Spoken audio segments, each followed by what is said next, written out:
Pendidikan menurut Ki Hajar Dewantoro. Ki Hajar Dewantoro membedakan antara pendidikan dengan pengajaran.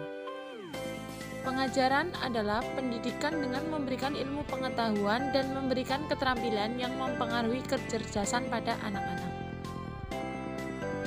Sedangkan pendidikan menurut Ki Hajar Dewantoro adalah upaya kebudayaan yang berasaskan keadaan untuk memberikan dan memajukan tumbuhnya budi pekerti, pikiran, dan tubuh anak yang selaras dengan dunianya. Ki Hajar Dewantoro mengemukakan bahwa tujuan pendidikan adalah memajukan kesempurnaan hidup, yaitu kehidupan anak yang selaras dengan alam dan masyarakatnya. Oleh sebab itu, pendidik menuntut anak pada kehidupan yang selaras dengan alam dan masyarakatnya. Ki Hajar Dewantoro adalah pahlawan yang dikenal dengan nama Bapak Pendidikan Indonesia. Ki Hajar Dewantoro lahir pada tanggal 2 Mei 1889 dengan nama Raden Mas Suwardi Suryaningrat.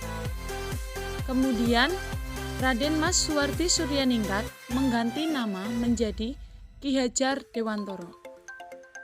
Setelah menyelesaikan pendidikannya dari Sekolah Rendah Belanda (ELS), Suwardi Suryaningrat melanjutkan pendidikannya di Setovia, yaitu sebuah sekolah dokter yang berbahasa Indonesia di Jakarta. Asas-asas pendidikan. Sebelum tahun 1947, Taman Siswa memiliki asas yang disebut sebagai Asas 1922. Disebut demikian karena untuk dapat membedakan antara Asas 1922 dengan keterangan dasar-dasar 1947. Asas 1922 merupakan asas perjuangan yang diperlukan pada waktu itu dan di dalamnya menjelaskan sifat-sifat taman siswa pada umumnya. Kebangsaan. Dalam dasar kebangsaan, Ki Hajar Dewantoro menekankan bahwa taman siswa tidak boleh bertentangan dengan kemanusiaan. Taman siswa justru harus menjadi bentuk nyata kemanusiaan itu. Ki Hajar Dewantoro menuliskan bahwa dalam masyarakat kebangsaan, pendidikan menjadi tempat untuk menanam benih-benih kebudayaan, sehingga segala unsur kebudayaan dapat tumbuh dengan baik. Asas kebudayaan. Ki Hajar Dewantoro mengatakan bahwa kebudayaan yang sejati pertama kali muncul dari hidup kebangsaan yang kemudian meluas sebagai sifat kemanusiaan. Ia juga menjelaskan bahwa taman siswa tidak asal memelihara kebudayaan bangsa, tetapi membawa kebudayaan bangsa kepada kemajuan yang sesuai dengan perkembangan zaman, sesuai dengan kemajuan dunia, dan selaras dengan kepentingan hidup masyarakat. Asas kemanusiaan. Ki Hajar Dewantoro menuliskan jika dasar ini menyatakan bahwa dharma dari setiap manusia adalah mewujudkan kemanusiaan yang berarti kemampuan manusia lahir dan batin yang setinggi-tingginya. Kemajuan yang tinggi pada manusia dapat dilihat dalam kesucian hati dan rasa cinta kasih terhadap sesama manusia dan seluruh ciptaan Tuhan.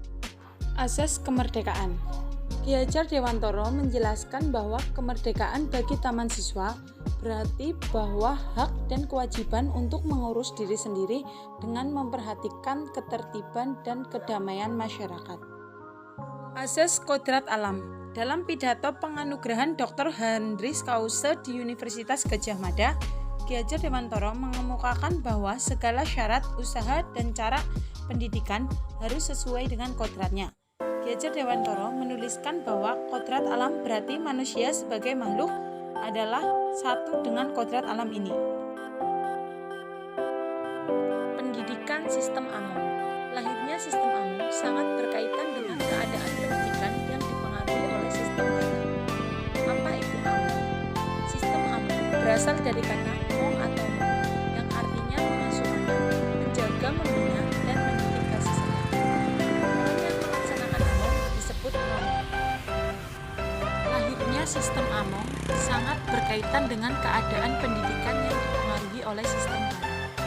Dalam sistem barat, dasar-dasarnya adalah Regelring, Tuch, dan Obey, perintah, hukuman, dan ketertiban. Ki Hajar Dewantoro menilai pendidikan seperti ini dapat menyebabkan rusaknya budi pekerti anak.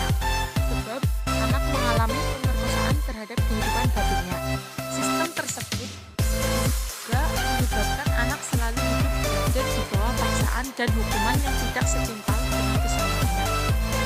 Ki Hajar Dewantara menilai bahwa jika meniru cara yang demikian, maka tidak akan dapat membentuk seorang yang memiliki kepribadian. Oleh sebab itu, sistem pendidikan yang dikedepankan adalah pendidikan yang tidak memakai cara pemaksaan, tetapi dengan cara avoiding atau pedagogic, ngomong, dan ngomong. Terdapat 3 prinsip pada sistem Among. Yang pertama, ing ngarsa sung tulodo. Yang kedua, ing madya mangun karso. Yang ketiga, yang sering kita dengar dalam kehidupan sehari-hari, yaitu tuturi handayani. Yang pertama, ing ngarsa sung tulodo, yang artinya di depan membangun atau di depan memberi teladan, atau juga di depan memberi contoh. Sama seperti seorang pendidik yang harus mampu memberikan penjelasan di depan.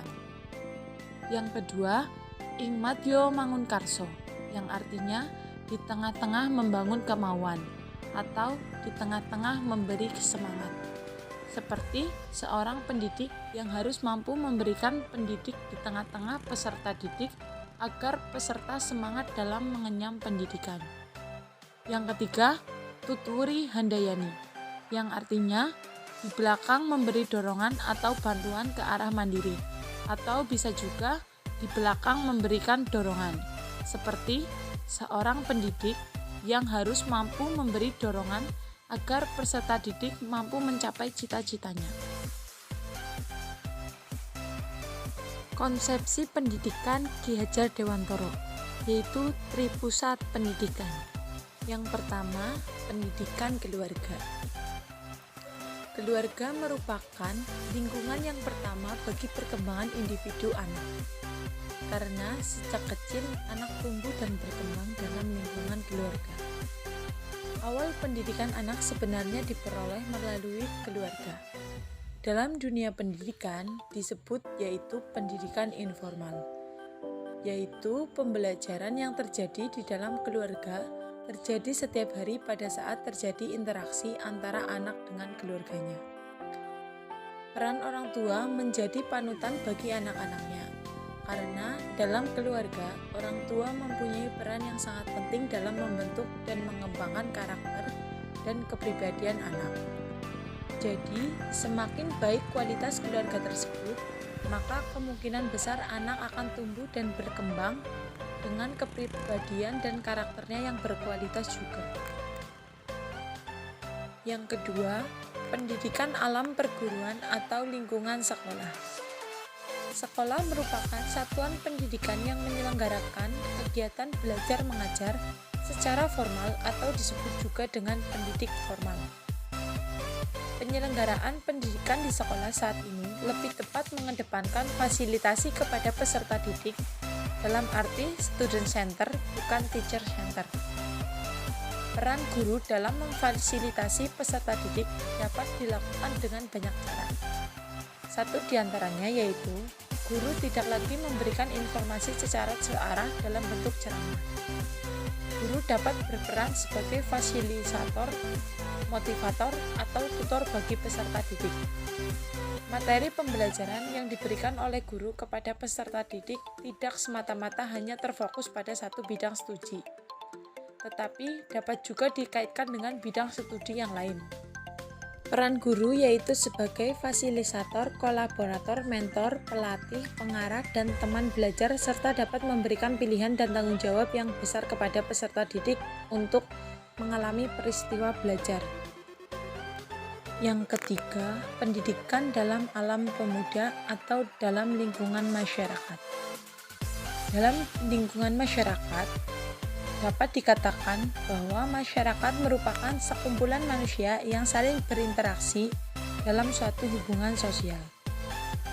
Anak dalam pergaulannya di dalam masyarakat tentu banyak berinteraksi secara langsung maupun tidak langsung. Secara langsung, anak bermain dengan teman-temannya di luar rumah. Sedangkan secara tidak langsung, anak melihat kejadian-kejadian yang dipertontonkan oleh masyarakat. Anak akan memperoleh pembelajaran di dalam masyarakat tersebut. Kesimpulan dari materi tersebut yaitu Ki Hajar Dewantara membedakan antara pendidikan dengan pengajaran. Pendidikan merupakan upaya kebudayaan yang berasaskan keadaban untuk memberikan dan memajukan tumbuhnya budi pekerti, pikiran, dan tubuh anak yang selaras dengan dunianya. Sementara pengajaran adalah pendidikan yang memberikan ilmu pengetahuan dan memberikan keterampilan yang mempengaruhi kecerdasan anak.